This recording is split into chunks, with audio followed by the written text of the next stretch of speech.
You're listening to episode 7 of the Feed You podcast. Welcome to the Feed You podcast, giving you the real scoop on raising your business to new heights. Expert education, inspiration, and motivation to fuel your purpose, your passion, and your profits. Here's your host, Alisa Connor.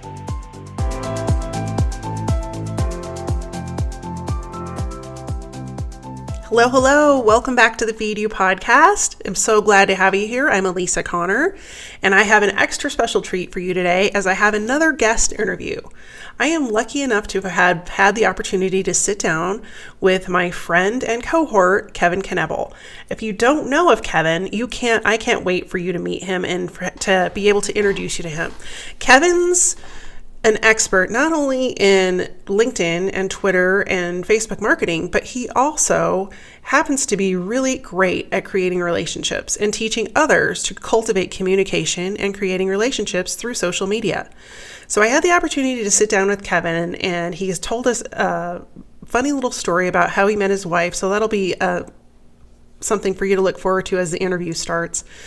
But I wanted to talk to you a little bit about who Kevin is and what he does in his spare time when he's not being interviewed for my podcast. So Kevin is not only an international speaker, but he's also an author, a trainer, and a coach whose clients include individual and small businesses, as well as medium and Fortune 500 companies. Many larger companies actually hire him to come and train their employees. He's in demand as a leading authority on social selling, relationship marketing, LinkedIn, and Twitter. He offers a healthy dose of inspiration, transformational insight, and humor blended in for conferences, conventions, company trainings, and many other events. His background includes an outstanding career in sales, including being top salesperson at a consulting company in over 15 countries, including over 300 salespeople. He also co-authored The Social Media Sales Revolution, The New Rules for Finding Customers, Building Relationships, and Closing More Sales Through Online Networking. Since 2004, he has trained hundreds of organizations and tens of thousands of professionals on the most profitable uses of LinkedIn, social selling, and relationship marketing. So help me welcome Kevin to the show. I have the pleasure of having Kevin Knebl with me today on the Feed You podcast. I am so excited to hear Kevin. I have followed Kevin for a long time, and I am really excited to have you here. He is a guru on LinkedIn, and I would love for you to tell my audience a little bit about you and how you got here. Well, thank you, Alisa. It's great to be here. And hey, folks, on the days that I'm not on a stage or an airplane, I look kind of shaggy and disheveled. So you're seeing the scruffy baseball hat, Go Broncos, Kevin Knebl today. So if you ever see me on a stage, I'll be in a suit. I'm often referred to as a hippie in a suit. So thank you for having me here, Alisa. It's an honor, and we're going to have a ball on this conversation. So here's the quick backstory on Kevin Knebl. I'm originally from New Jersey, where they pretty much eat their young. But when you say New Jersey, a lot of people think, oh, you're a city boy. But no, I grew up in the country, actually. There actually is country in New Jersey. It's not all Tony Soprano and Snooki. I grew up in a town that was far more cows and horses than sidewalks. But, people out west don't necessarily believe that, but it's true. What I used to do for a living many years ago was I used to be a piano player in the New York City area, completely different line of work than what I do now. And what happened was I was a piano player, and then I met my wife when she booked me to play the piano at her wedding to another man. Now, we don't have time right now for the whole backstory on that, but she never married that loser. And what happened was I got married, and I figured out very quickly that late nights and smoky bars are cool when you're young and single, not so cool when you're married. So I had to get a job. But back in those days, there was no LinkedIn. There was no career builder. Al Gore had not invented the internet yet. So you would buy a newspaper, and you would look in the classifieds or the want ads, and that's how you'd find a job. The only job I could find was 100% commission sales, which you can pretty much find everywhere in the world. You could find a 100% commission sales job. I would not be exaggerating to tell you that a sex change would have been more in my comfort zone, but I did it because I had to, because my family has bad habits like wanting to live indoors and eat warm food. So I decided to cut off my hair. My hair was 18 inches long in those days. It's as long as yours, Alisa, maybe longer. I don't know. And And I got a briefcase and I went to work for the man, and I would literally throw up every morning on my way to my first sales call. I was so scared. But I had some good mentors, and one of my mentors taught me that long-term success in sales doesn't necessarily come down to product knowledge. It comes down to being able to create sincere and authentic relationships. So I started studying that, and I ultimately became the top salesperson for 4 separate companies in 4 separate industries, including being the top salesperson in the world for an international consulting company in 15 countries. Even though I've said that countless times on stage, every time that comes out of my mouth, it still surprises me, because in my heart, I'm still a piano player. That's what I do, right? But apparently I had this really successful sales career. And then what happened was in 2003, on Cinco de Mayo, the 5th of May, LinkedIn was launched. I'm not a computer geek, even though people think I am. They're like, oh, Kevin, you're this internationally recognized social media expert. You must know a lot about computers. And I say, oh, you drive a car. You must know how to fix a transmission. And they go, no, I don't. And I go, yeah, I'm not really good with computers either. But I got an invitation to get on LinkedIn 60 days after it launched. So I got on LinkedIn and I went, oh my God, it's a Rolodex. And because I had already accomplished quite a bit in sales, I understood the potential of a Rolodex. So it makes sense that if somebody understands how to use a Rolodex, whether it's online or offline, the phone or LinkedIn, a fax machine, or 2 cans and a string, they're going to be able to do some pretty cool things with a Rolodex. So I started using LinkedIn. It worked very well in my sales process. And I was typically selling to small to mid-sized business owners. And then the business owners started saying to me, Kevin, would you train my salespeople to sell like you do? And would you show them how to use that LinkedIn thingy? And at first I said, I'm not a sales trainer, I'm a sales guy. And they said, well, we'll pay you. And I said, all right, I guess I'm a sales trainer. So I started doing a little bit of sales training, and then it got out of hand. And now for about the last 10 years ago, I quit my last corporate sales job. And for about the last 10 years now, I've been kindly asked to speak in about 1 to 2 cities per week all around the world. So on any particular day, I could be in Vancouver, Canada. I could be in San Francisco. I could be in Tulsa. I just got booked to speak in Cuba, of all places. Go figure. But I'm kindly asked to speak all around the world. Some presentations are short. Some are all day, multi-day. And I get on my knees every day, and I thank God. And I'm truly blessed. I don't take my blessings for granted. I love what I do, and I've been able to help my clients generate hundreds of millions of dollars in revenue by basically being high touch in a more and more high tech world. So sorry for the long answer, Alisa, but that's kind of my story. I love it. And so I'm gonna, from an outside perspective, I have to tell you that LinkedIn, I kind of see it as like the bastard stepchild. Because it's not a fun place to be. It's like, it's not Facebook. It's not exciting. It's not, shiny object syndrome. It's more reality. And I think, they're improving it, but it's a really awesome tool. Yeah. And I think it can either be used or it can be abused. And so I would love for you to give my audience 3 tips on how to, 1, embrace LinkedIn as their friend, but also how to utilize it to be effective with sales, and not just think of it as a spam robot thing, because that's what I feel like happens to me on LinkedIn a lot, is people just spam me with stuff instead of actually using it as a tool. Yeah, and you're completely accurate about that. So let me make a quick comment on the bastard stepchild thing, because I love that. Are you from Jersey? I mean, you talk like a Jersey, a party is a boring bastard stepchild party until Alisa shows up. So when Alisa shows up, now it's a party, right? So I'm going to use that as a metaphor that, LinkedIn can be a pretty dry, sterile place, but any place is a dry, sterile place until you bring your personality into it. Now, you're totally correct that LinkedIn is not Facebook. It's not Twitter. It's a different animal. But Alisa is Alisa no matter where she goes. So it's funny, LinkedIn is older than Facebook and Twitter, but to your point, a lot of people don't realize the potential of LinkedIn. So I've been able to help my clients generate hundreds of millions of dollars using LinkedIn, but because we're using it effectively as a tool, not as a spamming device. So people tell me that I have Kevin Isms. I have lines that I say. So I'm going to tell you one of my Kevin Isms right now, which is totally in alignment with what you just said. Okay. A communication tool is only as effective as the communication skills of the person using the tool. So you're getting spammed and harassed and stuff on LinkedIn, which is not an indictment on LinkedIn. It's an indictment on the idiots that are spamming you and harassing you. So wouldn't it make sense that if somebody sucks at or as it says in the good book, sucketh, if somebody sucks at interpersonal skills, it really doesn't matter if they're on LinkedIn or Facebook or at a BNI meeting or at the Chamber of Commerce or on a telephone. If you're Hannibal Lecter, before you get on LinkedIn, now you're just Hannibal Lecter on LinkedIn, right? Right. So your comment is very, very insightful. That, and I mentioned this 5 minutes ago, but let me go back and re-say it a little differently.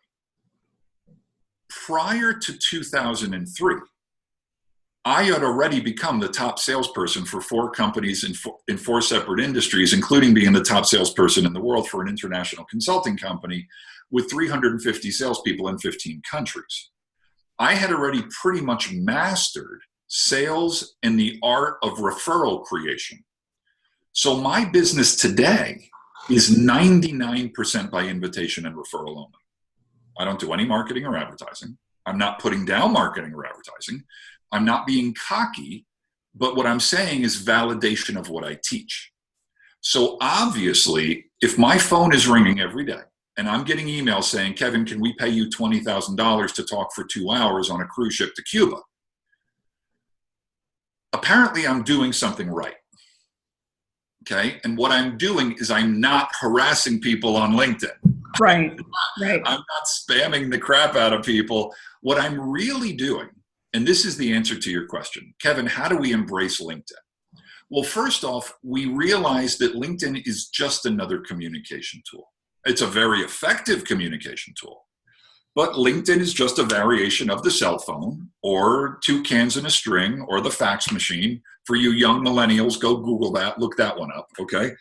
So what I teach people to do is improve their communication skills. People look at me and they naturally say, Kevin, you're a marketing guru, or you're a social media genius, or you're a social selling oracle. And these are, I know that they're complimenting me. I mean, they're polite, these are compliments. But then I tell people, I'm really none of those things.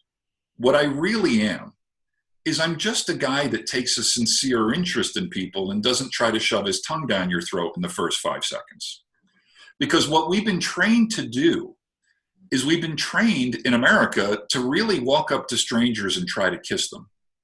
Now, I'm going to say a couple things that are a little controversial here, but I'm okay with that. Go for it.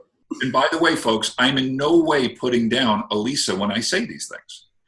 Alisa has a black belt in marketing.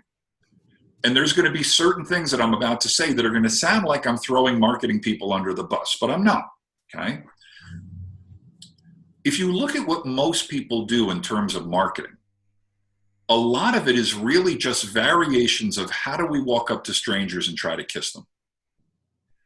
But in reality, if you look at your own life, and if you're married or if you have a significant other, when you first met them, I'm predicting that you didn't try to kiss them in the first 30 seconds.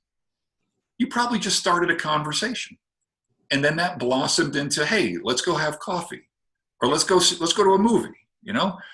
And then if it blossomed, at a certain point, you probably kissed. And then if it blossomed beyond that, maybe it got a little bit more intimate. And then maybe there's children involved, you know? So what I'm saying is things follow a natural course. If you look at what most people do for marketing, it is highly unnatural.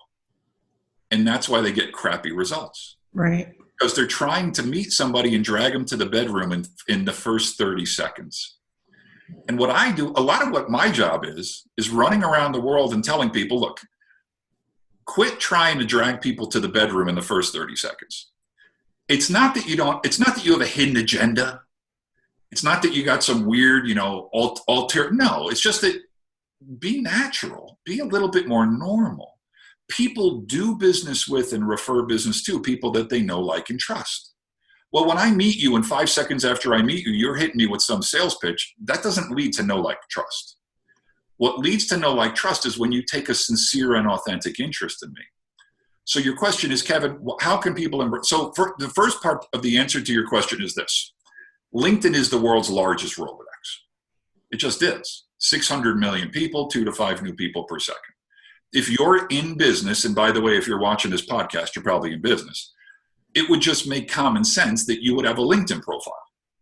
Because if you don't, you're basically holding up a sign saying, I'm over here in the witness relocation program. I don't participate in modern communication channels. That doesn't lead to know, like, trust. So the first thing you need to do is make sure you have a LinkedIn profile and make sure that it clearly and accurately reflects your credibility and the value that you bring to the table. Most people's LinkedIn profiles look like crap, but they're not crappy people. They're just making a bad first impression. So you need to make sure it looks good, and then you need to learn how to use LinkedIn to find the people that you would like to do business with. So I help individuals and organizations all day long with this.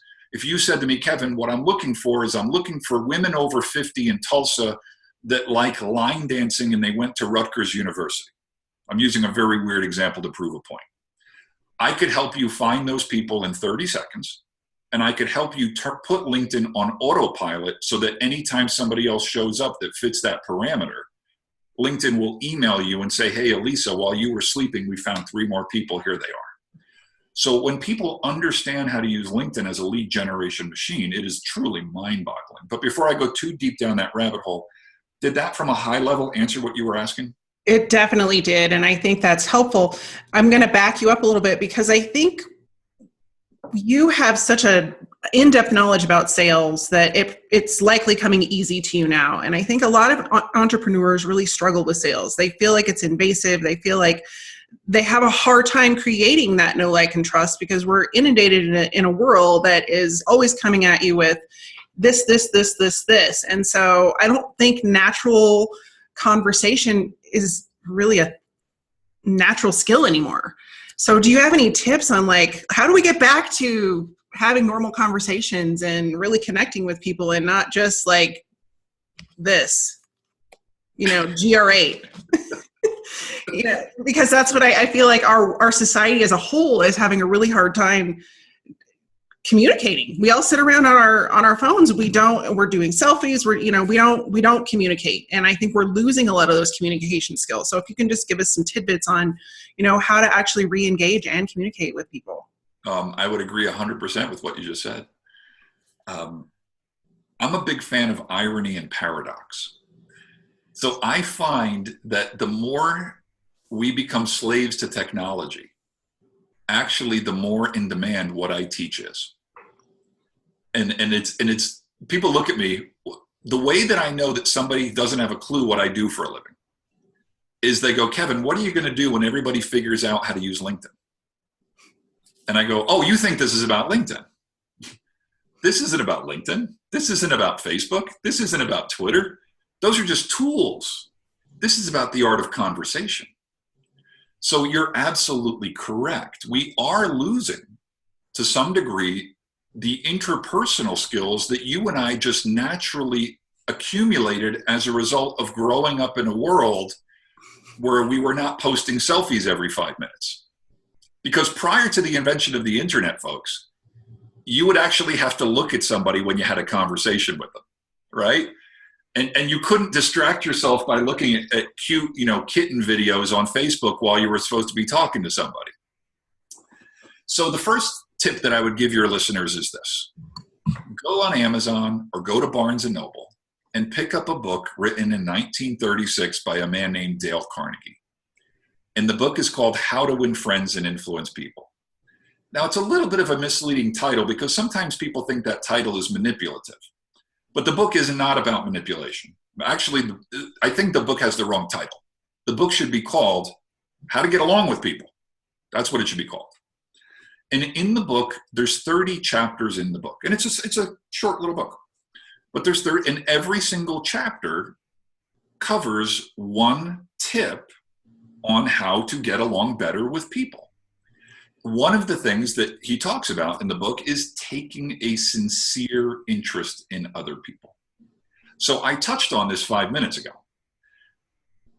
When I first got into sales, I thought sales was used car salesman. But then when there was a fundamental shift that happened in my mind shortly after I got in sales.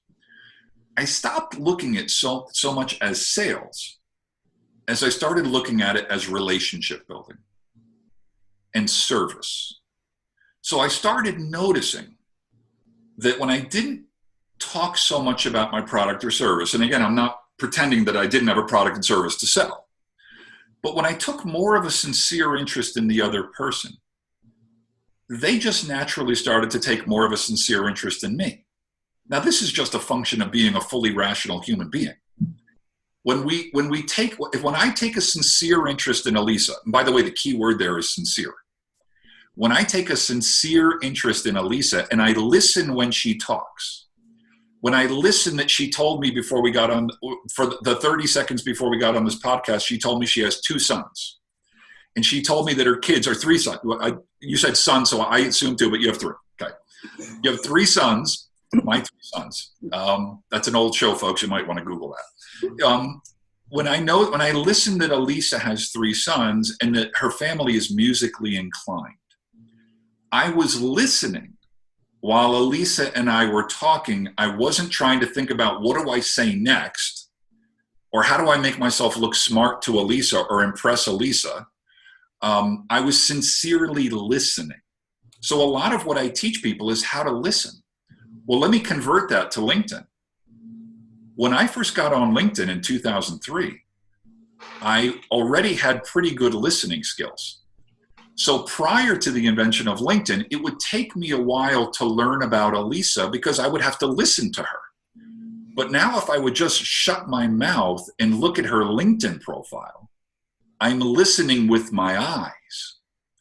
So now all the stuff that it used to take me so long to learn about Alisa, just because we would have to do, normal conversations. When I opened up LinkedIn in 2003, in the first 10 seconds, I went, oh my God.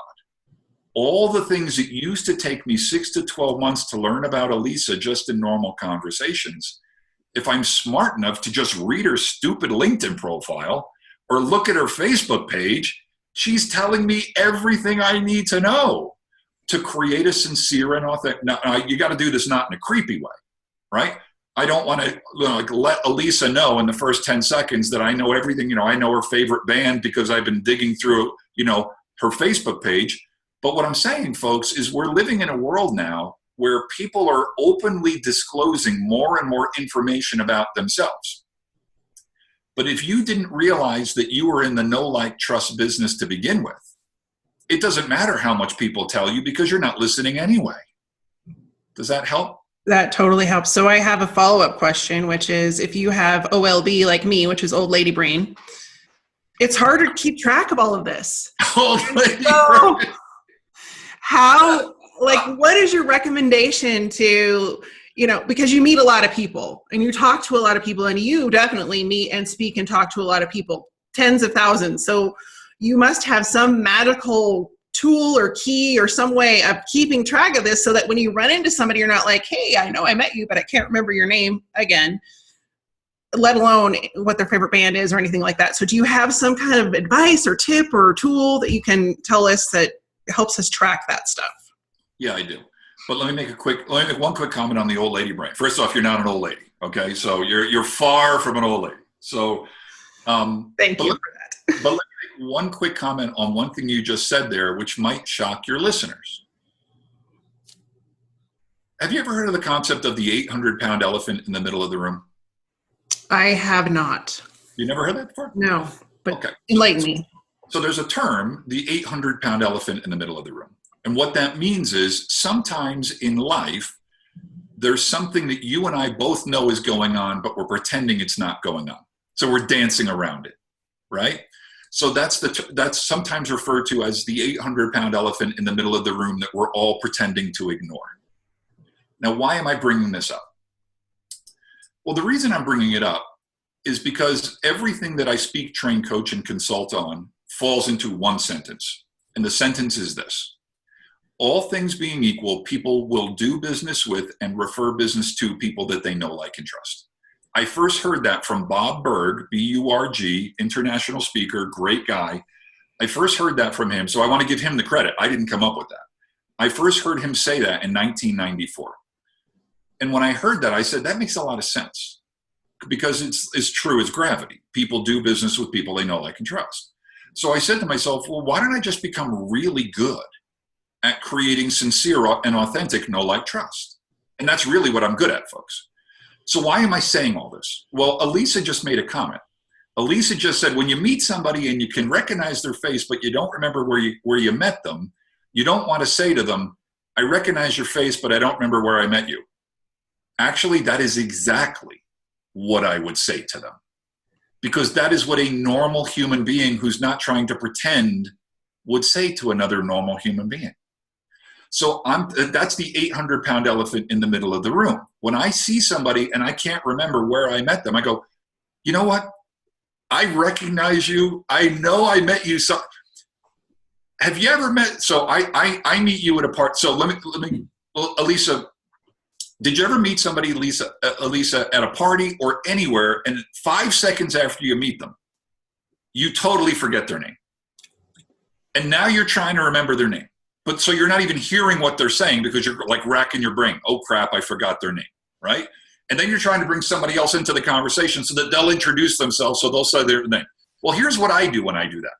I meet you somewhere, you tell me your name, 3 seconds later I forget it. And you're just talking, and I go, hey, I am so sorry. Have you ever met somebody and like 3 seconds after you meet them, you totally forget their name? And Alisa goes, yeah, I've done that before. I go, you know what? I just did that with you. What's your name again? And now you start laughing because it's so honest. Yeah. And you go, Kevin, my name is Alisa. And I go, okay, hang on. Alisa. All right, go. Now we're both laughing, and now we're breaking down the barriers. So one of the reasons why I've done very well in sales, this ties into your previous question also, is because I don't bullshit people. I just tell it like it is. I use a little humor, and it breaks down the walls because people like dealing with normal people. They don't like dealing with stuffed shirts and let me impress you with my Mont Blanc and, oh, look at my Rolex. You know, I'm just a normal human being that's just having fun doing what I'm doing. And if that doesn't resonate with you, I guess that's God's way of letting me know I shouldn't work with you. But when there's 7 billion, 8 billion people on earth, I just can't understand when people struggle to bring on clients. Just start normal, fully functioning, rational human being conversations with people. So I'm not sure if I'm answering your question, or maybe I'm just going in a couple different directions, but does that help at all, Alisa? It totally helps. And it's very interesting because now the world of marketing is moving into authenticity. And that just kind of makes me laugh, because those of us that have been authentic all along are like, what do you mean? We've been doing this all along. Yeah. So yes, that was very insightful. And I know before we're kind of running out of time, I don't want to take too much of your time, but 2 things. I have kind of a lightning round of questions just so people can get to know more fun stuff about you, if you want to do those really quick. And then at the end of that, I want you to be able to tell people where they can find out more about you and learn more about, you know, your LinkedIn products, the things that you do coaching and training on, and if they would be interested in having you come and speak for their organization. So are we good with that? Okay, so let's just do 5 of these. I have 5 little fun questions. Do you have a favorite podcast?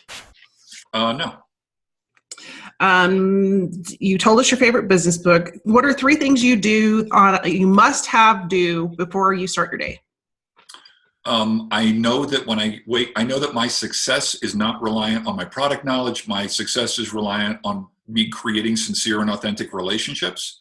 So I do not grab my phone in the morning to see what country got invaded and what, you know, building burned down and negative. I read something every day that's positive right out of the gate. So I program my mind for success. So number 1, I start my day on a positive way. I sincerely compliment somebody as quickly as I can, whether it's my wife, whether it's my kids, whatever it is. And I then also post something on social media that's uplifting for my community, my tribe. And by the way, those are words I never, ever use. I call them my friends. Yeah. I post something that my friends would find uplifting. So if anybody went and looked at my social media feeds on LinkedIn, Facebook, Twitter, Instagram, or Pinterest, you will see that every morning there's something positive and uplifting and funny to give people a good start to their day. So that's how I start my day. Yeah. Well, I appreciate you so much for coming on. Before we let you go, I would love for you to tell my people how they can find more about you and where they can find you. Well, thank you, Alisa. You can't find anything about me. I'm in the witness relocation program, and it's been nice talking to you. See, no, really, I'm very easy to find. Knebl is 5 letters, Knebl. Could I please add another vowel? Even I misspell it after a couple of glasses of Merlot. So if you go to kevinknebl.com, you can sign up for my free newsletter, which is not a thinly veiled sales pitch, which is what most people's newsletters are. Mine is full of content that will help you. You can connect with me on LinkedIn, Facebook, Twitter, Instagram, or Pinterest. I'm very, very open to connecting with people. I have a YouTube channel. Just type my name into Google. You'll find out plenty about me. I do a lot of speaking. I do a lot of coaching. If you ever want to discuss that in any way, folks, I'm a phone call or an email away. I'd be happy to talk to you. And thank you for asking, Alisa. Thank you so much for being here. It has been my utmost pleasure in having you as a guest. And I am hoping you'll come back again and tell us more. I would love to. And then maybe sometime I'll come and play that piano that's behind you. I would love that. Come on over. I'll dust it. I'll even dust it before you come. Thanks, Alisa. Have a great day.